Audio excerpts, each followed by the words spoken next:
This episode is brought to you by Bleacher Report. How do you follow sports? From college football to the NBA, Bleacher Report brings you the latest news, live scores, and epic highlights from your favorite leagues, teams, and athletes, all in one app.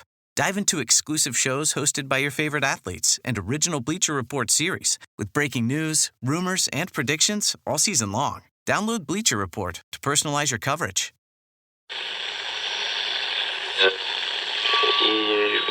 Ampire.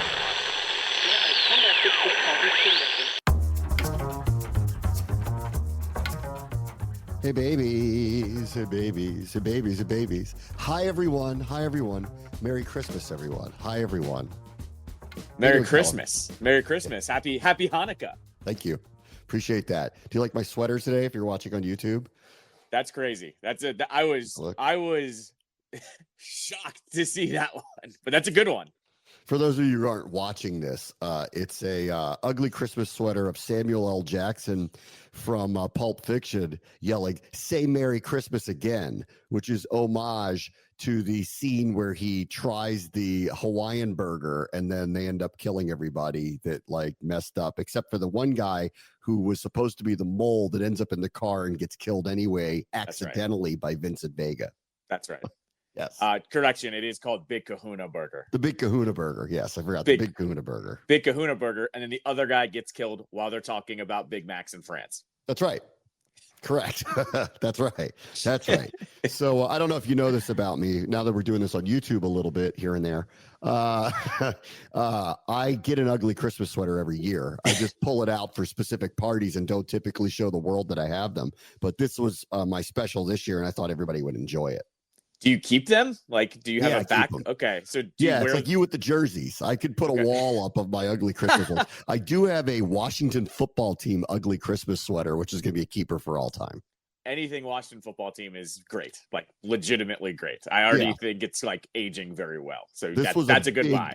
Big hit at the Christmas party I was at yesterday. Big hit. A lot of questions about it. Where'd you get it? It's amazing. What are you gonna do next year? Told them the other ones that I looked at, gave a thought to. What were the contenders to be the sweater this year? I was gonna say, was it the only Pulp Fiction one? Because if there are other Pulp Fiction ones, I would be interested. It was the only Pulp Fiction one I saw that I would have gotten. I could just go down the easy road. I was going to get a Christmas Vacation one, but it's the Randy Quaid, you know what's full. Of course. Classic. And I'm like, there's kids at the party. So I was like, I just can't. Like I'm 5 to 10 years away when they're all old enough that would be potentially funny if that movie is still in the Christmas rotation, which I believe it will be. Of course. And there were a couple others that I thought were like contenders, but the Samuel L. Jackson "Say Christmas Again," that one, that's for me. You do have like there is always a line because that's not a Christmas movie, obviously. Correct. So there's a little bit of a stretch there, which I'm fine with. I'm very much fine with. We had it wasn't even an argument in our house last night. Die Hard went on, and everyone assumes that is a Christmas movie. And I know that's a big controversy about it because it's set around Christmas, but it's not really about Christmas. It's not a Christmas movie. It just takes place during Christmas. There's a difference.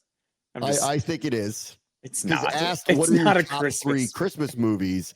Die Hard's on my list of that, actually. It comes in at number 3. It's not number 1. It comes in at number 3. It's not a Christmas movie, though. Well, it's set around Christmas, so. But that doesn't make it a Christmas movie. A Christmas movie is a feel, not a set time, as far as I'm concerned. That's my part of the debate there. Here's a big argument in our house. A Christmas Story. Yeah. Do you believe that's a good movie? Oh, that's a good question. I think it has very good scenes and iconic moments, but if it wasn't on for 24 hours around Christmas, I don't think it would have the staying power that it does. So I believe it's a great movie. Okay. It's my favorite Christmas movie. Okay. It's a tradition. We watch it every year on Christmas Day on whatever, because it's on a million different things. But we have family members that hate it and think it's like bad. Like just hate's like a strong word. You don't understand why you like it. We don't like it at all. Yeah. No, hate's a strong word. Like, I think it's fine. I think it's good, not great. Like I'll land on that. But you have like, I think if it was not on TNT or TBS for 24 hours for literally an entire day, had like it's been for 20 years or whatever, I don't think it would have the same staying power. I think it's good, not great. Christmas Vacation is my one seed. That's gotten better as I've gotten older. My favorite part of the sweater I'm showing off now. Guns. It's the gun on the side. Literal guns. The literal gun. Yeah. Anyway, Christmas Vacation, though, is my one seed, though. Christmas Vacation is a very good one. Because it's gotten better with age, and you're going to, I think as you get older and you realize how stressful the holidays actually are, that epitomizes, the real feeling of Christmas. I think what I love about Christmas Story is Ralphie's a liar. He's like a little liar. And that's what I really love about the whole thing, because everyone thinks of it as this kind of sappy, Christmassy family story, but Ralphie lies over and over. That's what I really like about it. Throws his friend under the bus that had to lick the pole, does shoot his eye out. Leaves his friend to get beat up by the bully. Right. Throws his friend under the bus about the curse words. Lies about shooting his eye out. He's just a liar. I like everything about it. That's fair. I get it. Christmas Day is for everyone these days, including in sports, because there is apparently no agreements anymore on who owns what anymore. It's over. It's no holds barred. The NFL has just decided we don't care anymore. We're taking over the world. Everybody cares about our sport. And sorry, deal with it. So much so that they put games on Christmas Day. Why? Because Netflix was going to pay a lot of money to do it. I don't think they would have done it otherwise just to do it. If CBS said, let's put these on up against the NBA, and the NFL goes, how much more money's involved with that with us? And they go, well, none. We just think it's a good idea and it's ratings windows. They'd go, nah, I think we'll just hold out and see if Apple or Netflix are into that. And guess what? They are. So I think we're heading down the path now where it's over, where Red Zone Sundays are not going to have as many games on them anymore. I think we're heading down a path where the NFL is going to spread out through the whole week. Throughout the year is where I think we're going with this, because I need to see the ratings, but I'm going to go that they dwarfed the NBA yesterday, which I'm sure the NBA is not pleased about. And that's just going to be another sign of this is king. There's nothing you could do about it. Deal with it. You're all second fiddle to us. It's a two-parter here as well. Shout out Netflix for not screwing up. The games aired fine. I didn't have any problems across multiple households. Two, the NFL finally has gotten self-aware. To me, actually, the big deal wasn't about the actual Christmas Day games. It was what they did with these 4 teams on Saturday to say, oh, we're going to put you on Christmas, but we're also going to line up 2 other games to line the days up. And you and me have talked about this with Thursday Night Football for years, about how they should have probably 2 games on Thursday, and you can rotate those teams for 2 to 3 to 4 weeks, depending on what you've got going on. This is, to me, that's the more monumental part about this, is they've become self-aware enough to go, oh, we'll take over 2 days now to make sure everybody's got enough rest. That's where I was kind of like, oh boy, they're finally going to realize we're not going to waste all of our supply at 1:00 on Sunday for no reason, essentially. I think we are heading towards that path where there's going to be a rotation now. Definitely. It used to just be this thing where they're like, well, we'll never play on Friday nights because that's high school football. And we're not going to do Saturday because that's college football.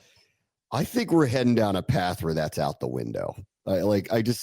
Because, and it's not just because there's a desire to do it. There's just so many outlets that want to have the games. I think this is dangerous if you spread it around on too many different things, where you kind of lose the space where everybody knows where it is at all times.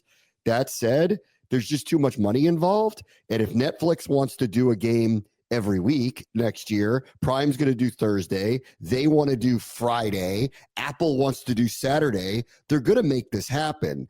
And I think that's the path we're heading down now. And now they're just proving out that it works, even on a Wednesday, on a day that's traditionally for a different sport, if not for other things entirely. And I bet the ratings blew it out of the water. That's what's going to happen now.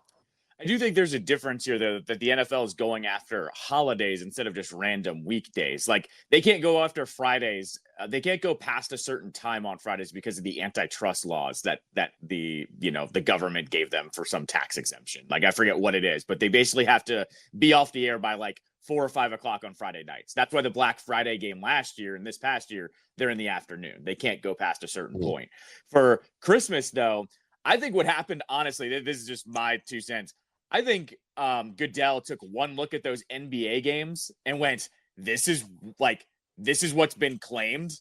Like, this is nothing. Because we've talked about it. The NBA has a regular season problem these days. And big time. I think Goodell was like, we're not laying down for this league for Christmas. Like, I think he just decided, let's throw 2 of our games on and everyone's going to watch that over all the NBA games. And that's how it was yesterday for where I was at. So, yeah, I saw LeBron telling the NFL to get off his lawn.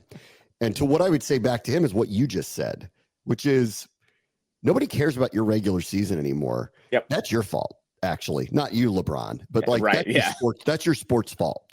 It's your sports fault for many, many reasons that have been going on for years that people have raised red flags about for a very long time. This load management thing, I understand it and I get it, and it's gone too far. And your stars don't play every game now. And now it's gotten so commonplace. Your stars openly state at the beginning of the season, I'm not playing back-to-back nights. Really? You're not? Because the Chiefs just played like 3 games in 11 days. That could not have been fun. And you know what? Their stars played in all of them. And that's not great. And I feel for the players because I think it's we're getting to the point of that's a little too much physical abuse for anybody to go through in a short period of time. That said, it's still important to them to play the games, maybe because they can't afford to lose them. And the NBA players know because of the length of their season, they can, right? They can afford to lose these games. Like yesterday, Joel Embiid is screaming about what the ceiling is for the 76ers, who last time I checked are under 500. But the reality is nobody cares because it doesn't matter. As long as they end up getting into the playoffs, that's when it matters. NBA basketball is awesome. NBA basketball in the playoffs is incredible, like absolutely incredible. But the players and the teams who have allowed this to be complicit don't really care. Like the NBA All-Star game the format has to be changed because they don't care.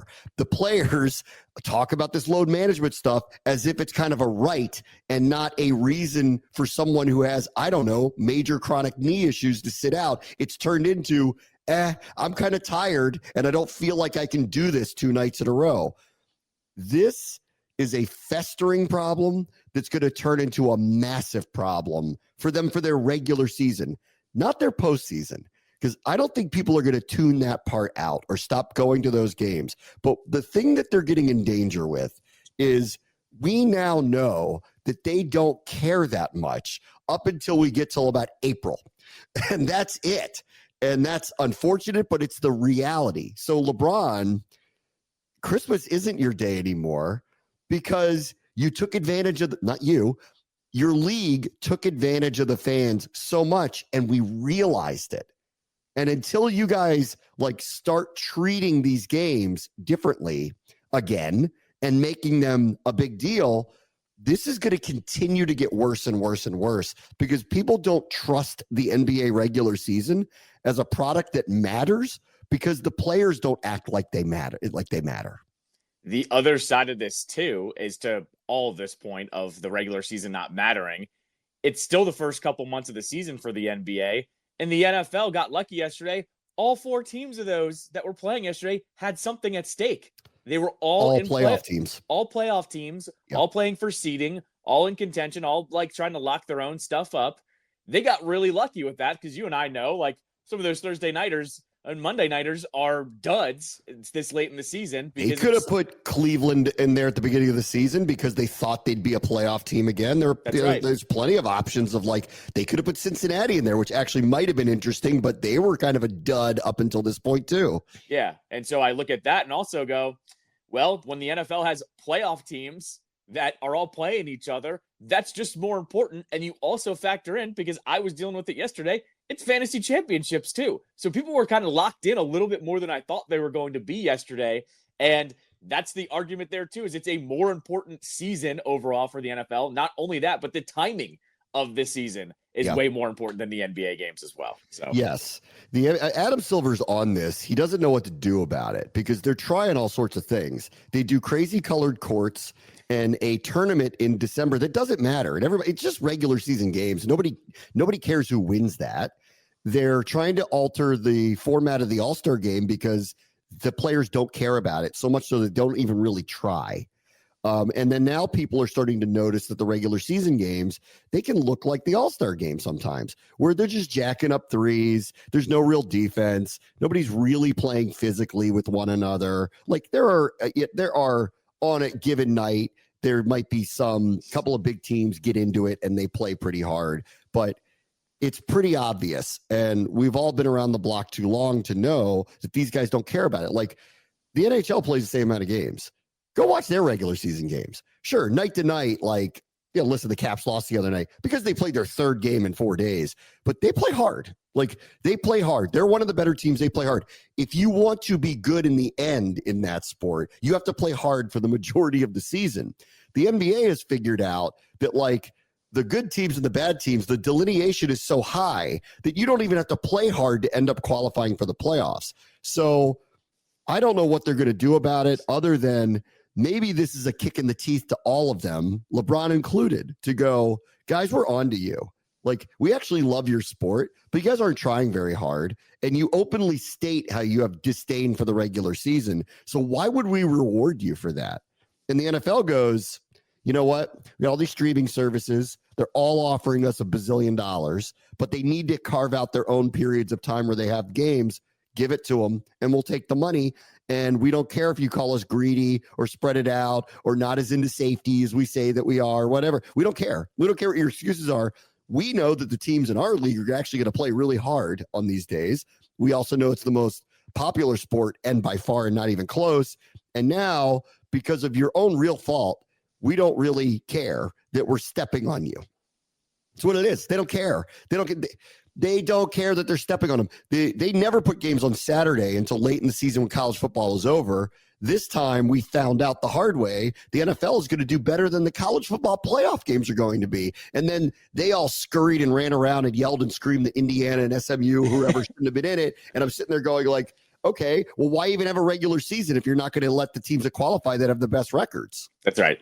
Also, one more thing on the NFL too, is they not only said we're throwing 2 games down, which I think would have been enough. They were like, oh, by the way, we're doing a halftime show and it's freaking Beyonce. Like, that was throwing down the gauntlet of all gauntlets, where it was like, we are going to give you one of the most kind of pop culture things we do, which is the Super Bowl halftime show. And we're going to put it on Christmas now. Good luck with that. Like, that was the NFL going, you can't see us at this point. You cannot even touch us. Right You're not now. even like, we look at our rearview mirror and we don't even see you. That's right. Right. Exactly. You're nowhere near. We lapped you. As far as Beyonce goes. So this is different than the Super Bowl show. What do you think they paid her to do that? Ooh, had to be millions and millions of dollars, I think. Yeah, like a lot of money. I mean, you got to realize it's isn't it like, wasn't there a sponsor on it? Like, I'm pretty sure there was a sponsor on there yesterday. I don't know if it was Pepsi. Pepsi's usually the halftime show, but yeah, I mean, it's sponsorship dollars. They gave her a lot of money. Also, that was a legitimate production. That was not I don't want to say this in like a disparaging way, but like the Cowboys halftime show and the Lions halftime show on Thanksgiving is a set stage and it's nothing crazy. That was a production, like legit all over. It was a Super Bowl show. Yeah. I mean, yeah. See, this is why I'm saying, like, if they weren't like the standard, at least they say with the Super Bowl show is, because it's so beneficial to the artist to be on that stage, is they don't pay them to do that. Now, there's some like Katy Perry who have like pushed back and go, I'm not doing this for free. And she also hasn't done the Super Bowl show. Right. But like others realize that the amount of money, there's going to be a windfall for them because Katy Perry did halftime. Katy Perry did halftime. She did? Guy, you were Left Shark in the friggin' Sports Center commercial. Oh, that's right. But she said her whole thing was they have to pay me. That was her whole thing. Like, some of these other artists have stated like, they don't pay you to do this, but on the other side, we know like the next stage is going to be 8 trillion downloads and tickets for their shows. It's a good launching point for all their shows, all that stuff. There's so many benefits on being on what is the most watched thing on earth, you know, for a day. So they get to do it. There's no chance on earth yesterday that they didn't pay her to do that. Like there's no, especially to the point of what the production they put on, that was a lot of money, like what they put on to do that. And then I'm like, I watched and everyone screamed and yelled about the Mike Tyson, Jake Paul thing. It was an incredible stunt. They put a ton of money into that. Like a ton. Like, I know the streaming thing was like what came out of it because everybody's, stream got busted because so many people were watching it. But like, if you really just kind of took it at face value for how much money was put into the production of that, Netflix is not kidding around. Like they had 2 studio shows at halftime for these 2 games, 2 of them. There's no need for that. They had 2 studio shows at halftime. They tried the dumb "this is cake" bit, which was, I loved that the Ravens would take no part in whatsoever. The show they did with Beyonce was crazy. That was better than the Super Bowl shows. So Netflix also, I think, just showed the NFL, look what we're going to do on your behalf. They put a lot of money into doing this. And that's another reason why they're going to be in this for the long haul, like Prime is, but they're going to have to give them a day or a night. What day or night's that going to be? Is that going to be Friday? Is that going to be Saturday? What's it going to be? Because these other rights holders have all these other spots. Where's their day going to be? It's coming. And also on the Beyonce thing too, just to like chime in on that performance, you have to realize she is from Houston. So that was also a really good get with them getting someone that is a superstar where they're actually playing the game. Like, if it was Pittsburgh, who they getting to play at Pittsburgh? Like, I don't know who's coming out for that one. So there's definitely a difference there. I'm with you though. Like, Netflix is basically going, see what we do when you give us the games on this holiday. So I think you're going to want to keep doing that. Like, I'm sure today the meeting is, okay, what game are we putting on next year and who's the halftime show? And they're going to start working on it like the Super Bowl at this point. Well, it's also like, it's a kind of a shot at Prime being like, we could do the Thursday game. Look at look at what we're willing to do for the Thursday game. They put a lot of money into that, like just a ton, because it benefits them. It's not about advertisement necessarily for them. It's about growing subscriber bases. And that's where the true benefit is for a group like that, which is different than the over-the-air television networks that are doing everything based on viewership and sponsorship dollars that's attached to viewership and ratings. Not them. Yeah, they want ratings and they want viewership and they want sponsorship. But if they get 500,000 people to sign up because they want to watch the football games in that halftime show, that's something that lasts for years if these people never cancel all of this. There's so much money involved in something like that. So the dynamic has changed. All bets are off. And to the NBA, like, I love you guys, but I'm with everybody else here. Get your act together. Like, it's time for you all actually to take responsibility for being lazy, because that's what it's been. Like, the NFL doesn't do that. The NHL doesn't do that. Like, baseball, just too many games. There's no way around it. But with the NBA, you guys have made your own bed here, and everybody's aware of it. And people are kind of stepping on you because you guys don't take your regular season seriously enough.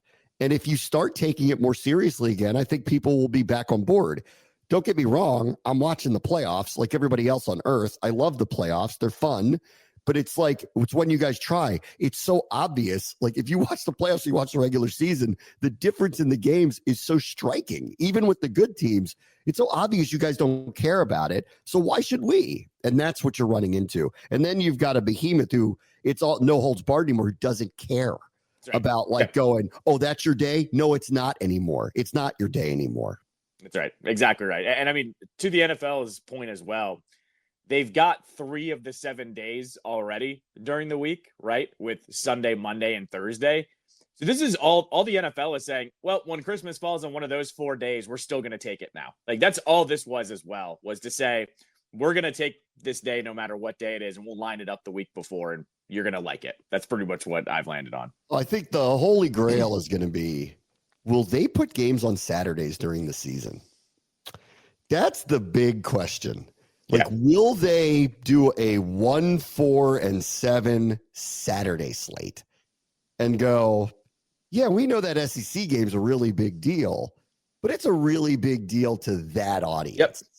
No, I mean, I've always said that there should be, I mean, not that it's every city, but I think there should be a distinction of markets, that these markets don't care about college as much as these other markets. No, and you go ahead and you use that to your advantage. Like, unfortunately, I think Washington falls in that category for a perfect Saturday slate. Yep. New York. Yep. Absolutely. Like, yeah. I mean, if you did something earlier in the day preemptively in LA before a USC game, you could run into the exact same thing. Right. I mean, I think you look at, a lot of those, depending which Florida team it is, you could look into Miami or, you could look into Jacksonville, depending on what day of the week it is. But that's the other thing too. You have gaps during the college breaks as well. Like, I'm not saying the NFL would cater to that, but those college schedules come out pretty early too. They could start, shoehorning a few games in where teams aren't playing or whatever. I wouldn't put the Lions up against a Michigan game. Right. Exactly. Like that's I think that's like the biggest example of where you don't overstep, or you don't put, the Bengals or the Browns on the day that Ohio State's playing. Like I think that's where you draw the line. But you could put a Bears game up on a Big Ten Saturday and see how that goes. Yeah, I agree. I think you could do that. Yeah, you could. Yep. See how it goes. I think you stay away from Houston, Dallas, Tennessee, New Orleans. I think you stay away from most of the teams in the South. Like, I think you just stay out of the SEC's way. But Washington, Buffalo, New England, the Jets, the Giants, all the Northeast teams that aren't so ingrained in all of that very easily could be playing on Saturdays. And massive audiences. Strip the ratings down of those college football games. Oh, my God. It'd be fun. I think that would be fun. I'd be down with that. You and I both directly connected to the NFL. Go ahead, guys. I love it. Go for it. You and I have always talked about the NFL more than any other sport could dictate where they put their games and people are going to follow. And they've never done it. And it's just mind blowing because we're finally getting it with the NHL a little bit. Did you know on Christmas Eve, the Rangers and the Devils played at 3:00 in the afternoon? I was like, this is amazing. More sports should be doing this, playing around with the times. It was awesome. I want more of that. I want the NFL to start doing that though, because you know what happens when the NFL, schedule is out and people look at it, they stop everything they're doing and make their plans. And so when a game is on, no one's working. Everybody's finally figured out too. It used to be things were at a certain time because that's when people were home. Yeah, right. Everybody watches things on their phone now. That's right. Exactly right. So it doesn't matter. That doesn't matter. There's no appointment viewing. That doesn't matter anymore. Right. You can play things at any time. All right, let me take a quick break. Bray wants to show you ESPN 630 Sports Capital.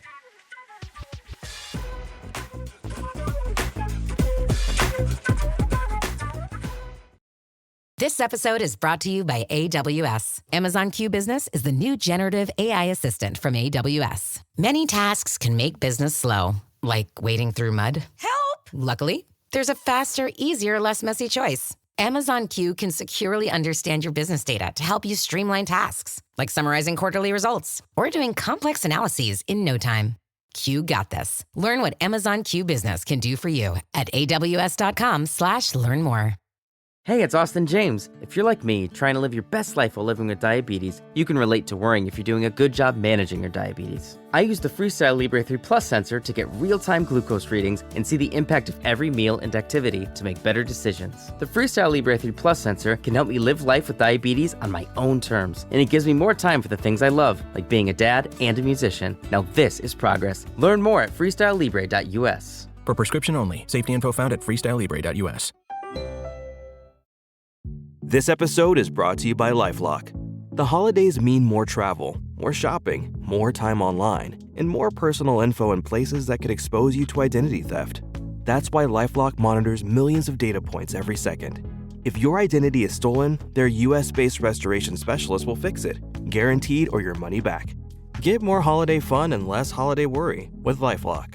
Save up to 40% your first year. Visit LifeLock.com/podcast. Terms apply.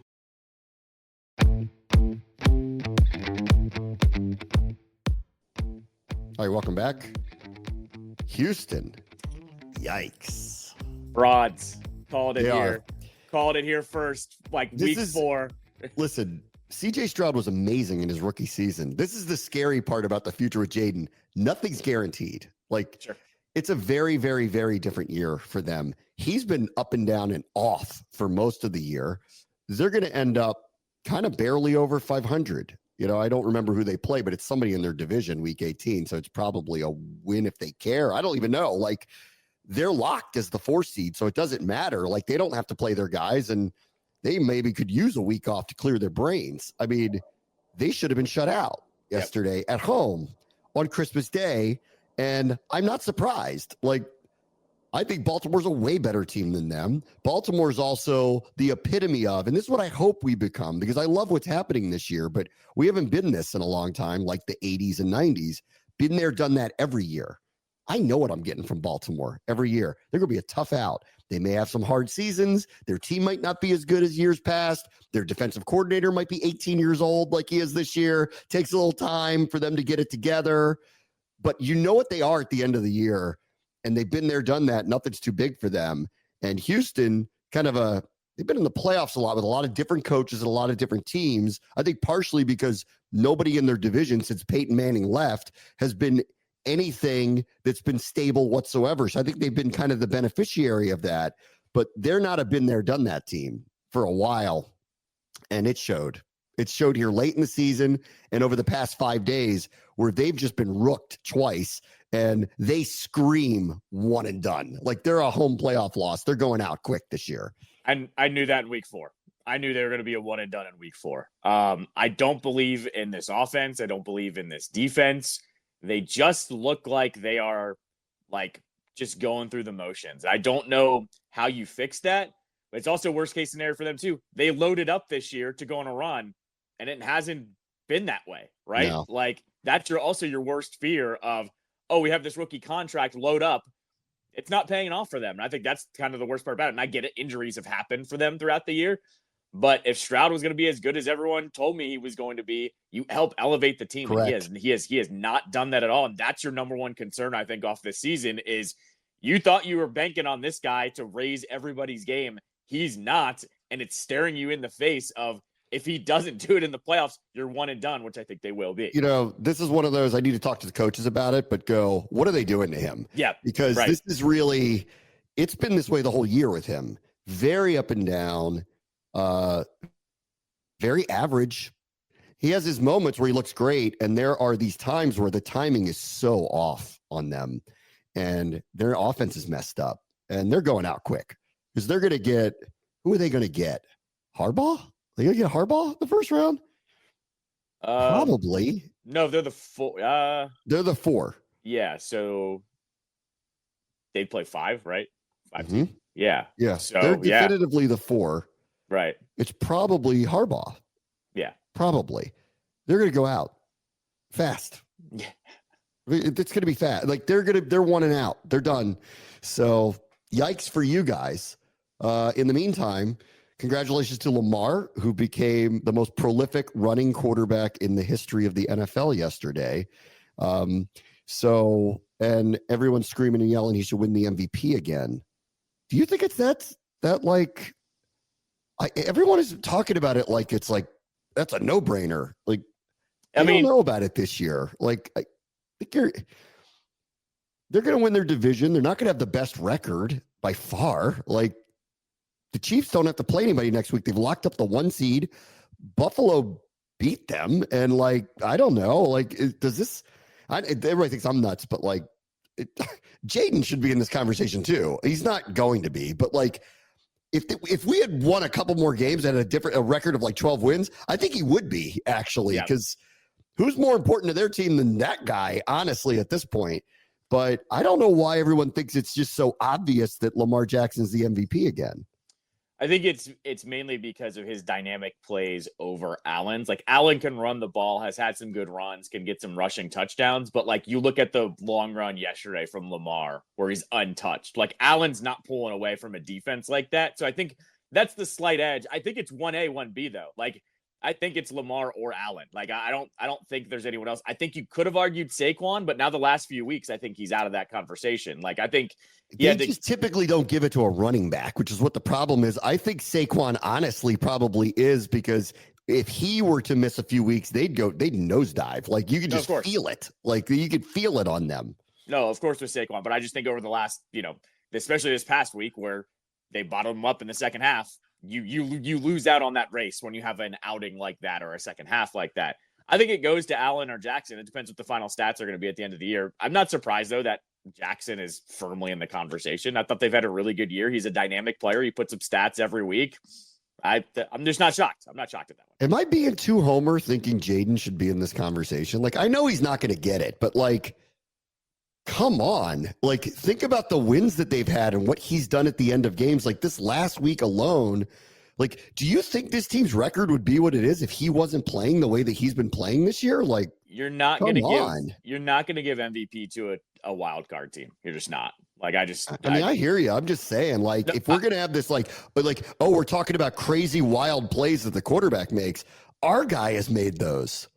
He had a 4th and 11 run last week that was ridiculous. Like, what are we talking about here? What I'll say is I think the drum is being banged on Jaden now that, like, it's happened and he's kind of back into form. I think, like, Olsen on Sunday did a great job of saying he's rookie of the year, bar none, but we're not talking enough about how good this season has been, like, in a non-rookie context. So I think 100%. People are starting to give it a little bit of momentum, but he's not better than those other two quarterbacks. I'm with you. Like, he should get a slice of the conversation. He's just not the 3rd or 4th option either. So I don't think people are really talking about it. Some of this is, I was saying this early. I'm like, this guy's special. Like, you could just see it early. And I don't, like, and I'm not trying to be like a homer here.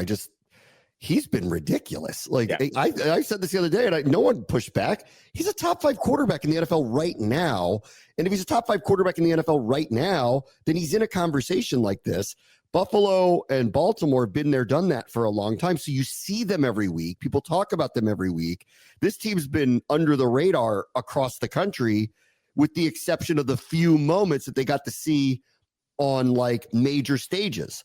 Last week, to some degree, if that happened on Monday Night Football or Sunday Night Football, I actually think people would be talking about it differently. No one saw that Saints game. No one saw it. He was absurd in that game. Everyone saw the Monday Nighter against Cincinnati, but it was only week 3. But he did it in week 3. Like, this is probably for down the road. He does this again in the next couple of years when this team has 5 night games, which is going to happen starting next year. I think they're going to start beating that drum earlier if he keeps doing the things that he's doing. But I don't know. Like, I know that he's not going to get it, and I'm not advocating he should, but I think he should be discussed as a candidate for it the way that he's played this year. The other problem that you're going to have with him, though, too, is we talked about it going into that Eagles game. They don't have a signature win, besides that one against a Super Bowl contender. I'm not trying to write off all of their opponents, but a tier 1 opponent, he doesn't have that, right? Like, they didn't beat the Steelers or the Ravens or the Eagles the first time around. And that's a factor there, is what I'm saying. Like, I agree. Allen played the Chiefs, right? Like, they play that division. You look at Lamar, he plays a really hard division too. Like, they have wins against all those top tier teams. I just don't think Washington has those yet. And except for this last weekend, which there are also all those arguments too in that game. Stroud had an outrageous rookie season too, and they didn't talk about him as like being the MVP last year. All right. So Lamar breaks the Michael Vick record for most rushing yards by a quarterback. This is one I believe that Jaden will not break. I think he's a more accomplished passer than Lamar ever was early in his career. And I have a feeling that he's going to use his legs less and less and less as his career goes on, as he develops. So I don't think we're going to ever see that from him. I would be surprised if he ends up having the crazy amount of rush yards that he has this year. I think as he develops, he's going to become more and more and more of a passer, and he'll use his legs when he needs to. And so I don't think he's ever going to, even though he's probably capable of it, I don't think he's ever going to really challenge a record like that. Yeah, agree. He runs when he needs to, not when he wants to, is what I would say as well. He's never been a run. And in fact, I even said it for that Saints game, and I think you agreed with me after you watched the tape. He had lanes to run, and he actually wasn't. He was getting sacked. So, like, I think he's not a run first guy. So he won't be touching that. He never was from the get-go either. Yeah. Let's see. Boy, the air's out of the Steelers balloon. I love me some Tomlin, but they have hit the skids here the last few weeks. And if you're going to sit there and tell me it's all because of George Pickens, then you guys were fragile to start with. That's right. It's never about one guy. I mean, he's very good, but like, come on, like, give me a break. Like, you guys can't overcome being without him for a couple of weeks. Like, really? They've gone completely the wrong way. Now Baltimore probably wins that division, which means that puts them on the road. boy, things have shifted fast for those guys. Russ is cooked. Let's just call it that. Russ is cooked. That's what I've landed on with him. He wanted that contract extension halfway through the year too. Once Tomlin turned to him, that's not going to happen now. I'm with you too. One wide receiver does not make your offense. We know that here. And the fact is, if Russ can't elevate the players around him, that's not very Steelers way. He's going to play himself out of there, and they're going to have to go get another quarterback again next year. Yeah, I think so. And last one is this, the Chiefs just don't care about your feelings. You can keep telling them that they're lucky or they shouldn't have this record or this is different than other years, but they just keep winning. They've lost once all year, and they're going to get to rest everybody next week as they wait for the 1 seed. I'd love to see someone else beat them, but it's just so hard to picture it because they find a way to win against good teams. And yesterday, that was a slaughter. That wasn't that was what was unusual about that was they hadn't really done that to anybody, and they did it to them on the road. They're heating up again, and it doesn't seem to matter what you think about them. They're just kind of too good. He's Tom Brady now. We said this about Tom Brady every year.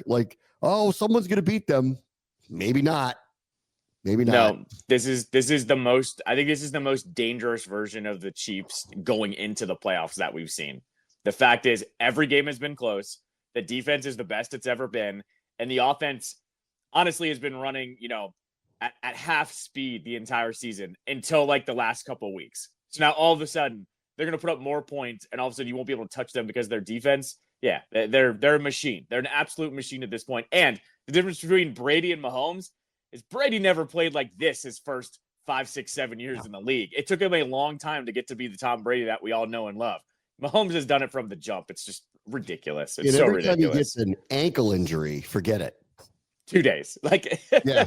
2 days. He's a little Ovechkin that way. He gets an injury, he doesn't go away, and it doesn't slow him down. Yeah. I mean, we watched that Netflix show, the quarterback show. Yeah. He does all those crazy stretching and those weird exercises. It works. It clearly works for him because when he gets banged up and pulled out of a game, he's fine 2 days later. It's ridiculous. Kansas City machine never breaks.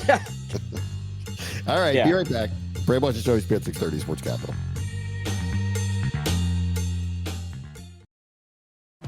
Looking for a pickup truck to get just about anything done? Look no further. The Chevy Silverado EV isn't just the most powerful Silverado ever, with next-level towing capability and technology. It also offers game-changing versatility with the available multi-flex midgate and tailgate, which means Silverado EV helps you carry large, bulky, and oddly shaped items up to nearly 11 feet in length. Chevrolet. Together, let's drive. Visit Chevrolet.com to learn more. This year, Santa's bringing the power of Energizer into his workshop. Whoa, the Energizer Bunny's got so much power. Wait, he's powered up all the toys. I think that means we're done for the year. I love this bunny. He's the hardest working helper the North Pole has ever seen. And he wants all your gifts to have the power of the #1 longest lasting AA battery. So this holiday season, stock up on Santa's and the elves' favorite battery, Energizer Ultimate Lithium. Time to move? Skip the hassles of selling during the holiday season and sell your home directly to Opendoor. Request an all-cash offer in minutes, close, and get paid in days. You can even pick your close date so you can move after New Year's. Start your move at Opendoor.com or download the Opendoor app. Opendoor is represented by Opendoor Brokerage Inc., license 02061130 in California, and Opendoor Brokerage LLC in its other markets. Terms and conditions apply.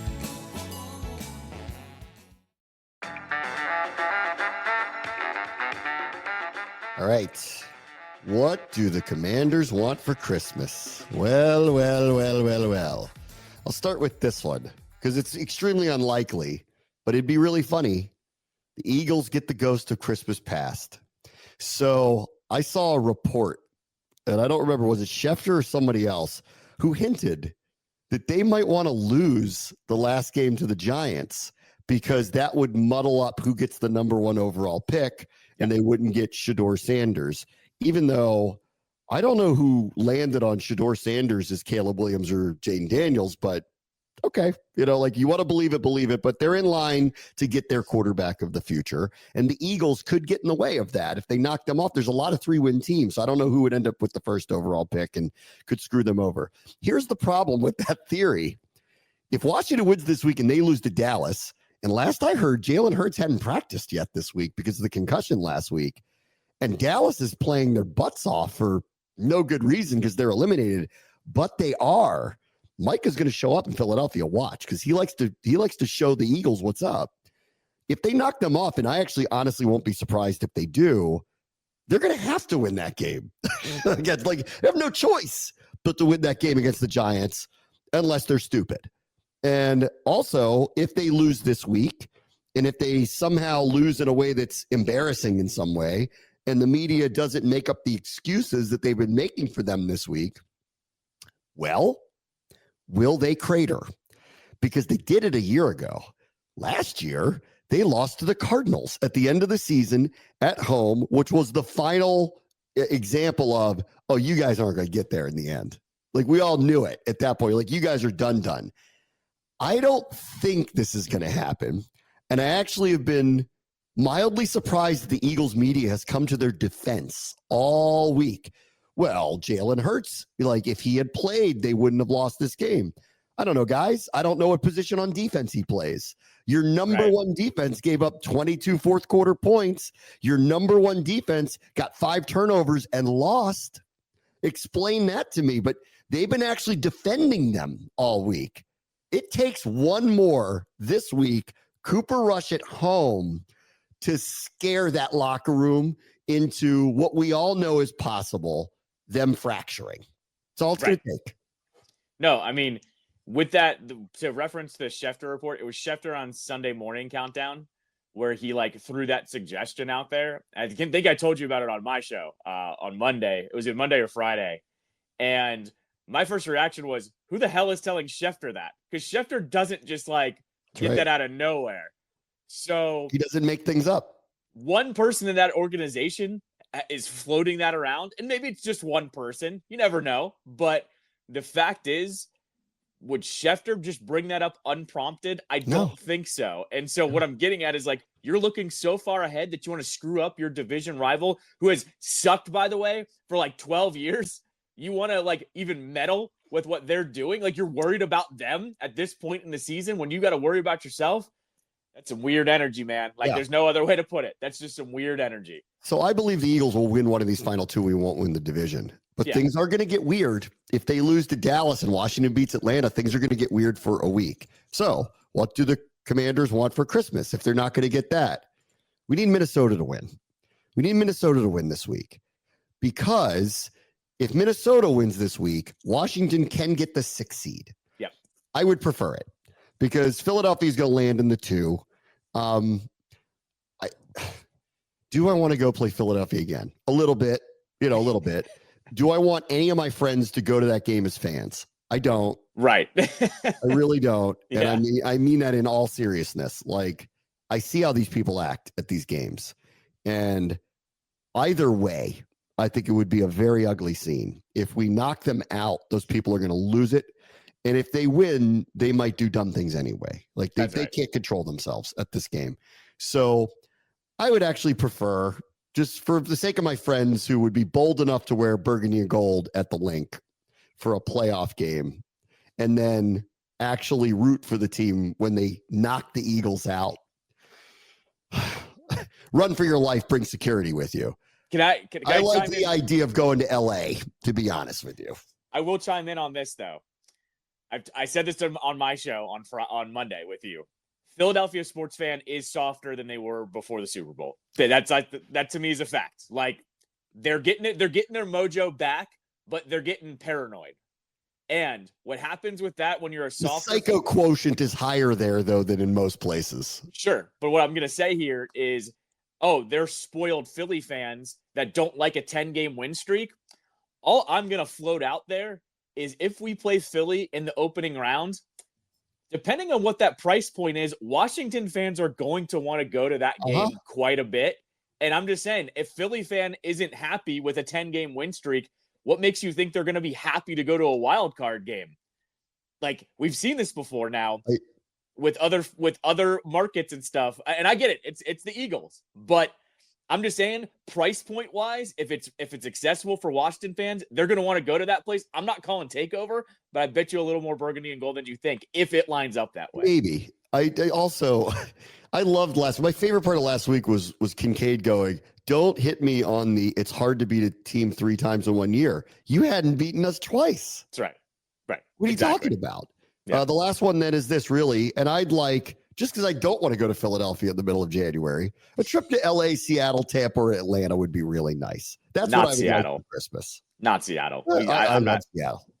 I love Seattle. No, if you have to realize from my age group of my fan base. Oh, right. You feel like Seattle, it's going to be a loss. Every time. Seattle in 05, Seattle in 07, Seattle in 2012. I don't want Seattle in the playoffs whatsoever. What if it's a trip to Seattle and Sam Howell has to start? Okay, well then, yeah, sign me up. Like, sign me the F up. I'm good. But I get PTSD seeing Washington versus Seattle in the playoffs. I'm sorry, I just do. We've had a really fun year. I'd love to go to Hollywood for a trip in the middle of January. I'll take that one. That's a takeover. That's if Washington if Minnesota beats Green Bay and Washington does win their final 2, which will be an interesting decision for Dan Quinn to make. If they win Sunday night, do they play their guys? I guess they do if Philadelphia loses to the Cowboys, because it's possible they could win the division, so they have to play their guys. But if Philadelphia beats Dallas, and the only thing they could be is the 6 or 7 seed, I wonder how they'll think about it. That'll be interesting. 3 of those 4 places, by the way, not Seattle, LA, Tampa, or Atlanta, pure takeovers from this fan base. Those are 3 places they would take over. The fun part with LA, I think, it'd be all burgundy and gold in there. Yep, absolutely. I mean, all of it. Total takeover. I would say, too, the last few years that we've been in Atlanta, those have been ridiculous in terms of burgundy and gold. And that was before Jaden was even here. That was just people showing up to root for the team. If they're in Atlanta, that's a full-blown takeover. 100%. So, yeah. All right, everybody. Talk to you tomorrow. Bram Show, ESPN 630, Sports Capital.